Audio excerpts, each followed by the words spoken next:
लिए गए हैं, जिसमें रीवा में एयरपोर्ट जिसका उद्घाटन प्रधानमंत्री जी ने किया, उसको लेके कैबिनेट में सभी ने धन्यवाद ज्ञापित किया। 1978 के बाद मध्य प्रदेश को कोई नया एयरपोर्ट मिला है। अभी तक 5 एयरपोर्ट थे, ये 6वां है। और 46 सालों के बाद मध्य प्रदेश में उस इलाके में विंध्य क्षेत्र जहाँ पर सीमेंट हब है, पावर हब है, नेशनल पार्क्स हैं, लोगों को आने जाने के लिए सुविधा नहीं थी, अनकनेक्टेड एरिया था, वहाँ पर एक बड़ी सुविधा मिली है।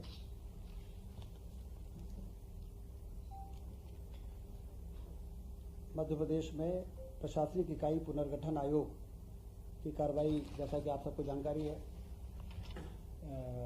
वो शुरू हो चुकी है और उनके दौरे नवंबर में कमेटी के दौरे होंगे आयोग के, और तहसील, विकासखंड, जिला, संभाग स्तर पर लोगों से के सुझाव लिए जाएंगे और उस आधार पर प्रशासनिक इकाई का पुनर्गठन होगा, जिससे प्रशासनिक व्यवस्था को बनाने में ज़्यादा बेहतर तरीके से लोगों के को सुविधा प्रदान की जा सके। तो ये भी एक महत्वपूर्ण चर्चा आज कैबिनेट में हुई है। 4-6 माह का पर्याप्त समय रहेगा आवेदन और अभ्यावेदन लेने के लिए।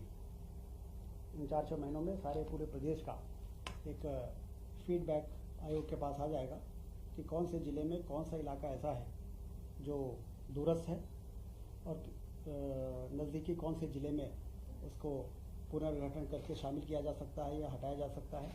निश्चित रूप से बहुत पुरानी लंबी डिमांड रही है।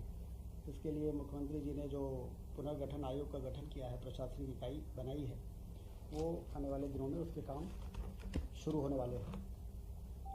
रोजगार सृजन के लिए जो हमारे 11 विभाग हैं जो रोजगार सृजन के लिए काम कर रहे हैं, MSME है, इस प्रकार के कई डिपार्टमेंट हैं, उनको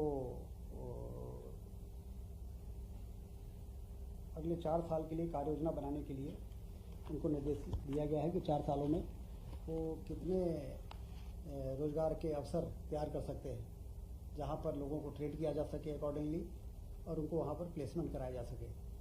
ये एक महत्वपूर्ण चर्चा आज के बैठक में रही है। और जो हमारी सरकारी डिपार्टमेंट हैं, सरकारी नौकरियां, दिसंबर 24 तक 1 लाख सरकारी नौकरियों की वैकेंसी में भर्ती की प्रक्रिया शुरू होने जा रही है। एक बड़ी सुखद सूचना है बेरोजगारी को दूर करने के लिए और सरकारी विभागों में काम को और बेहतर बनाने के लिए, क्योंकि मैन पावर की कमी विभागों के परफॉर्मेंस को प्रभावित करती है। इसलिए कैबिनेट ने समय समय पर कई पदों की स्वीकृतियाँ की हैं। उन स्वीकृतियों की भर्ती या तो PSC से होती है या कर्मचारी चयन मंडल से होती है। तो दिसंबर 24 तक 1 लाख सरकारी नौकरियों की भर्ती की प्रक्रिया प्रारंभ करने के लिए आज कैबिनेट ने तय किया है।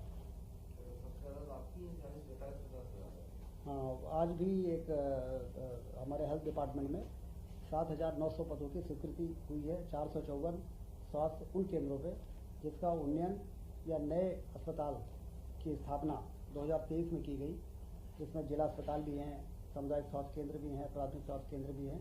उसमें काम उनके चल रहे हैं। उसका बिल्डिंग का स्वीकृति तो पहले ही हो गई थी। आज उन 454 केंद्रों की पदों की भी स्वीकृति हुई है 7,900।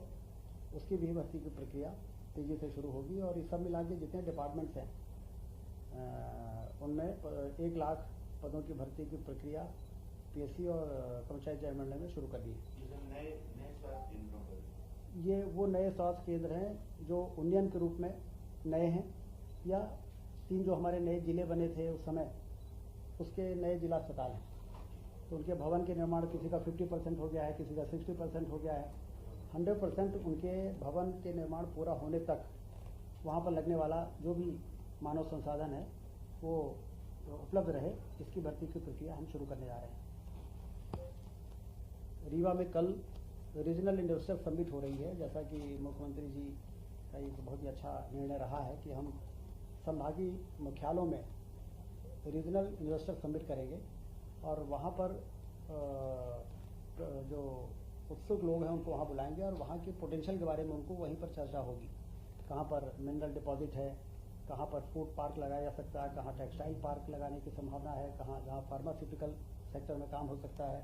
हमारे विंध्य में आप जानते हैं कि सीमेंट का हब है, वो 40 मिलियन टन सीमेंट बनती है, 15,000 मेगावाट कोयले से बिजली बनती है। ये वही इलाका है जहाँ 750 मेगावाट का दुनिया का सबसे बड़ा सोलर प्लांट हम लोगों ने उस समय स्थापित किया था। दिल्ली की मेट्रो उससे चलती है और नेशनल पार्क हैं, तो पर्यटन की भी संभावना है और निवेश की भी संभावना है। शानदार 4 लेन की सड़कें, उधर यूपी से इधर जबलपुर और झांसी और चारों तरफ विश्व स्तरीय सड़कें बन के तैयार हो गई हैं।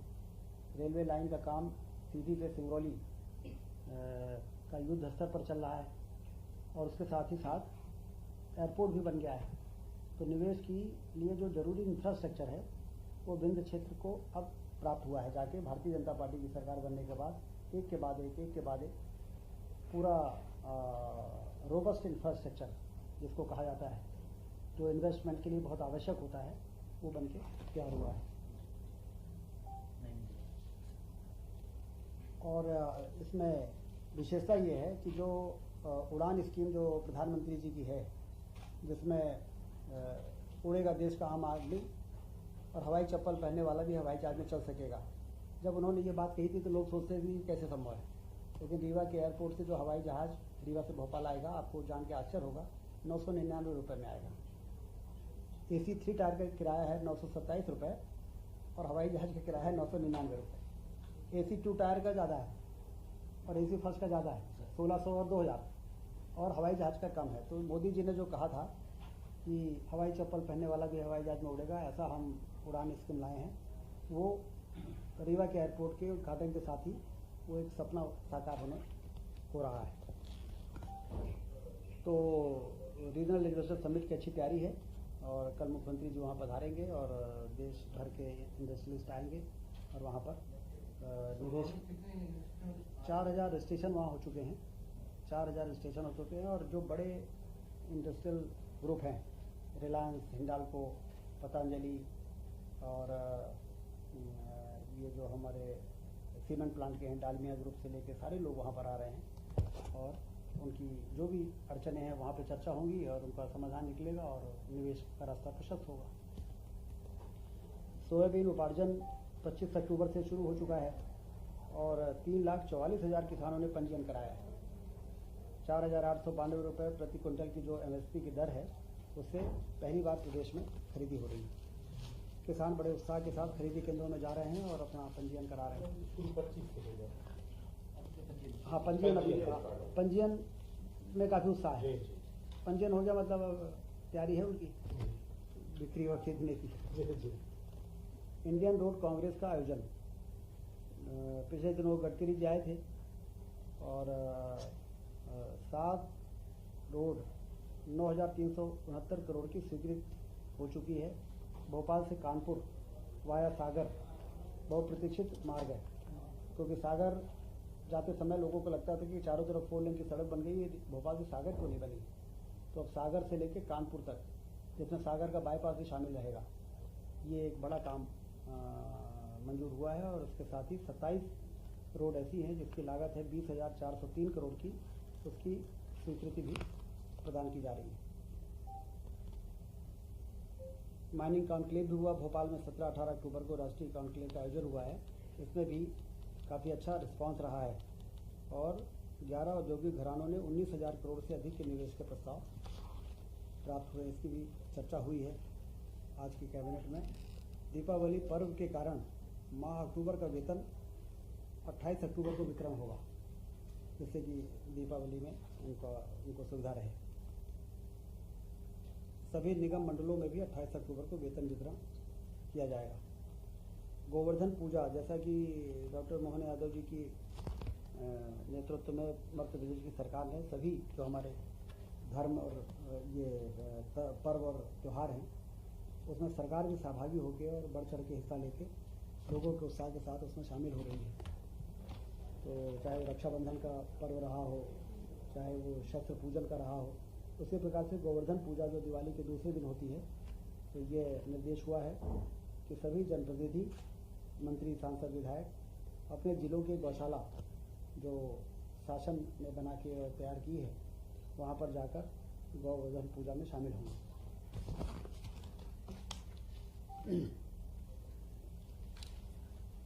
सिंहस्थ 2028 में होना है और उसके लिए हमेशा से भव्य तैयारियां होती रही हैं, लेकिन अवैध कॉलोनी, अतिक्रमण और समस्या इस प्रकार की बातें भी आती रही हैं।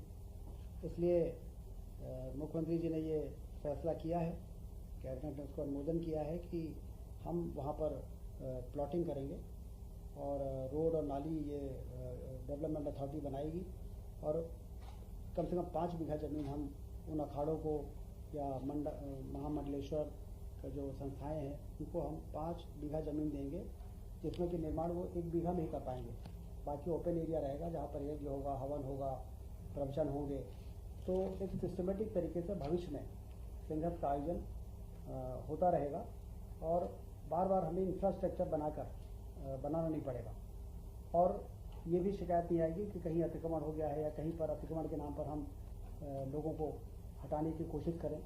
तो इतनी ज़मीन के अलॉटमेंट के बाद सबका स्थान निश्चित रहेगा और एक व्यवस्थित तरीके से इस बार का संघर्ष भी और आने वाले दिनों में भी संघर्ष का आयोजन हो सकेगा, ये मंशा है।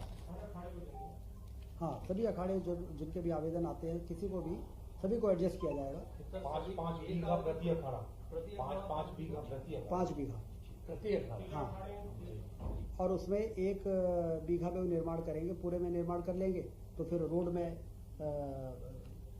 फिर बाकी काम होता है तो फिर ट्रैफिक प्रभावित होता है।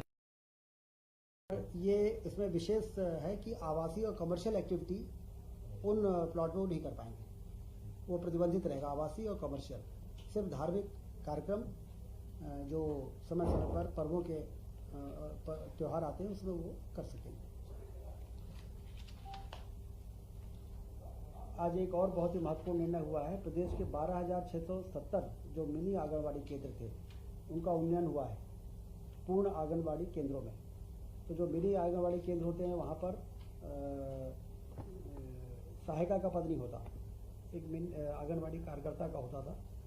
अब पूर्ण आंगनबाड़ी हो जाने से 12,670 पद तो ये सृजित हो जाएंगे और 476 पर्यवेक्षक, क्योंकि जब ये पूर्ण हो गए तो 25 आंगनबाड़ियों पे जो एक सुपरवाइज़र होता है तो उसके हिसाब से 476 सुपरवाइज़र के पद भी सैंक्शन आज कैबिनेट ने किया है और इससे 213 करोड़ रुपए का आर्थिक वार्षिक व्यय आएगा, जिसमें से 179 करोड़ राज्य शासन भार उठाएगा और केंद्र से 34 करोड़ रुपए की सहायता मिलेगी।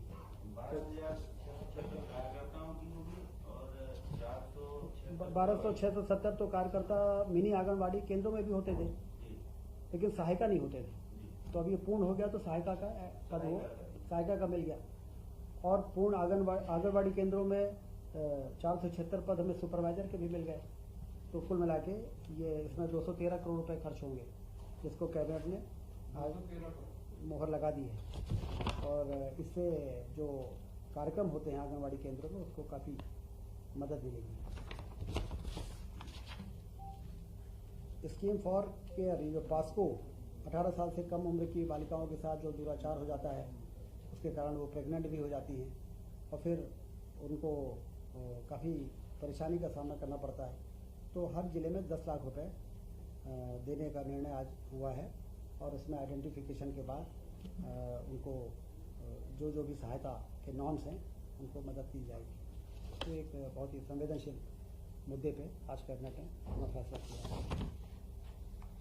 और हेल्थ का हमने बताई दिया आपको कि 454 केंद्रों वाला डिस्ट्रिक्ट कलेक्टर के माध्यम से होगा। हाँ, जिला कलेक्टर ही इसको देखेंगे। स्वास्थ्य में हमने बताया कि 351 करोड़ रुपए वार्षिक व्यय आएगा, जिसमें हमने लगभग 7,900 पद मंजूर किए हैं 454 केंद्रों में। और विश्वविद्यालय कर्मचारियों को अभी 7वें वेतनमान के हिसाब से पेंशन नहीं मिलती थी, तो आज कैबिनेट ने निर्णय किया है कि 7वें वेतनमान से जो 2016 में रिटायर हुए हैं उनको 2016 से और जो 2018 में रिटायर हुए हैं, उनको 2018 से, फिर 16 से उनको 18 के बाद से, हाँ। 16 के बाद उनको 16 से। जो 16 के बाद हुए हैं उनको 16 से, 2018 से हुए उनको तो 18 से ही होगा। तो इनको ये पेंशन अब 7वें वेतनमान के आधार पर मिलेगी। ठीक है। सर, सभी युवा हैं सर, सभी को युवा आमंत्रित हैं। और आज सब लोग रीवा आमंत्रित हैं, रीवा आइए और रीवा में वाइट टाइगर भी देखिए और एयरपोर्ट भी देखिए। और रीवा में रीवा का पूरा ट्रांसफॉर्मेशन हुआ है, तो यदि आप लोग 10-15 साल पहले जो गए होंगे तो उनको तो बहुत फ़र्क दिखेगा। और इस इन्वेस्टर समिट में अच्छी तैयारी की गई है, मुख्यमंत्री जी के मार्गदर्शन में बहुत अच्छी व्यवस्था है, तो वहाँ पर आप लोग पधारें। रीवा का होने के नाते भी मैं आपको आमंत्रित करता हूँ। कितने का निवेश आने का अनुमान? रीवा को लेकर अब ये तो कल ही 4000 निवेशक आ रहे हैं, जी। तो आप ये मानिए कि अच्छा निवेश होगा। सर, ये जो भी इन्वेस्टर समिट होती है प्रेजेंटेशन बहुत अच्छा होता है, लेकिन मैच्योर नहीं हो पाती चीज़ें। इस बार आप लोग ऐसा क्या कर रहे हैं ताकि चीज़ें मैच्योर हों और ज़्यादा से ज़्यादा निवेश आए? देखिए, इन्वेस्टर समिट होना तो शुरू हुआ जब से भारतीय जनता पार्टी की सरकार बनी। पहले इन्वेस्टर समिट इसलिए नहीं हो पाते थे कि मध्य प्रदेश में चलने लायक सड़कें नहीं रहती थी, गांव अंधेरे में डूबे रहते थे, पावर सरप्लस स्टेट नहीं था। आज हमने सबसे पहले हमने इसको पावर सरप्लस स्टेट बनाया, 4 लेन से सभी संभागीय मुख्यालयों को जोड़ा और सिंचाई के नहरों का जाल बिछाया, आम आदमी की पे कैपेसिटी बढ़ाई, से व्यापार बढ़ा है। तो उसके कारण जब हमने मध्य प्रदेश की मार्केटिंग की तो मध्य प्रदेश के पोटेंशियल के बारे में लोगों को मालूम पड़ा। और पहले हम क्या मार्केटिंग करते, क्या ही हमारे यहाँ मध्य प्रदेश में गड्ढों वाली सड़कें हैं और पावर डेफिसिट वाला राज्य है। तो जब ये होने लगा तो आप देखिए, वॉल्वो आयशर ने 7वां प्लांट लगाया है मध्य प्रदेश में। ऑटोमोबाइल का इतना बड़ा सेक्टर है। रिन्यूएबल एनर्जी में रीवा में यदि 750 मेगावाट का 4500 करोड़ के निवेश में सोलर प्लांट लगा, तो ये हमारे जो प्रचार प्रसार है उसी के आधार पर तो लोग यहाँ पर आए। तो सीमेंट और पावर प्लांट हमारे अब रीवा में सीमेंट बनती है, सिगरौली में पावर बनता है, तो वहाँ कोयला इतना है, लाइव स्टोर इतना है, बन रही है। तो खनिज संपदा भी होनी चाहिए और इंफ्रास्ट्रक्चर भी होना चाहिए और हमारी इंडस्ट्रियल पॉलिसी भी अच्छी होनी चाहिए, सिंगल विंडो सिस्टम होना चाहिए, ईज ऑफ डूइंग बिजनेस जैसा वातावरण होना चाहिए। तो ये भारतीय जनता पार्टी की सरकार ने इस दिशा में विशेष प्रयास किया है, जिसके कारण अब ये इन सब के बाद आपको ध्यान होगा कि इंदौर में ग्लोबल इन्वेस्टर समिट होता था, एक बार खजुराहो में भी हुआ था, लेकिन ये पहली बार ऐसा हो रहा है कि हम संभागीय स्तरों में रीजनल इंडस्ट्री कॉन्क्लेव कर रहे हैं और इसके इतने अच्छे परिणाम हैं कि रीवा के पोटेंशियल के आधार पर हम रीवा को फोकस करके बात कर रहे हैं, तो लोगों को खींचने में, आकर्षित करने में हमको ज़्यादा आसानी है। और यदि हम बड़े समूह में करते हैं तो उस समय वो आवश्यक था, लेकिन अब मध्य प्रदेश जिस स्थिति में पहुंच चुका है तो अब ये बहुत प्रासंगिक हो गया है, सामयिक है। तो इसलिए डॉक्टर मोहन यादव जी, मुख्यमंत्री जी, इसके लिए बधाई के पात्र हैं कि उन्होंने इस बार इन्वेस्टमेंट के लिए इस तरह के प्रयोग को अपनाया है। उसका टारगेट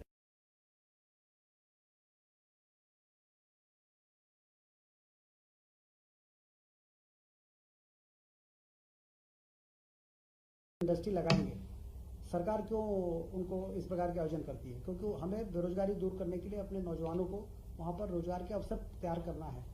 तो एक तो रोजगार का अवसर तैयार होता है, सिंचाई का रकबा बढ़ाने से किसान संपन्न होता है, तो व्यापार बढ़ता है, तो उससे रोजगार का अवसर बढ़ता है।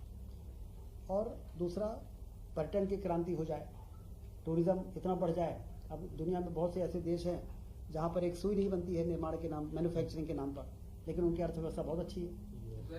तो औद्योगिक क्रांति, तो औद्योगिक क्रांति के लिए इस प्रकार के निवेश के आयोजन किए जाएं, लोगों को आमंत्रित किया जाए, बुलाया जाए, रेड कारपेट बिछाया जाए कि आइए और आप लोगों को यहाँ पर हम जमीन देंगे, पानी देंगे, बिजली देंगे, सब्सिडी देंगे।